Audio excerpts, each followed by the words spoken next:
marriage is based on love and trust. When you marry, you promise to respect and support each other. Since you have declared that you wish to be married, I ask you, do you, Casper August Tillander, take this woman, Dorothy Grace Matulak Sonsa, to be your wife and to love her for better and for worse? Yes, I do. Dorothy Grace Matulak Sonsa, take this man, Casper August Tillander, to be your husband and to love him for better and for worse? Yes, I do.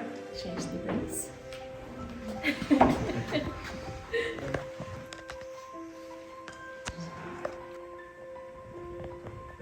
I now declare you lawfully married. When you now return to your daily routines, remember the promise you have made for this marriage. Remember the love and respect for each other that you have felt at this moment and at work. I wish you happiness and prosperity in your marriage. Congratulations. Thank you. Thank you. You may kiss the bride.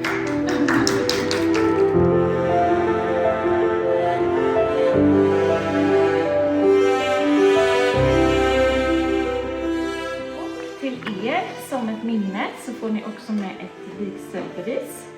Tack Och så mycket. jättehärligt i fina med. Och tack, vad härligt att se alla er också. Ja,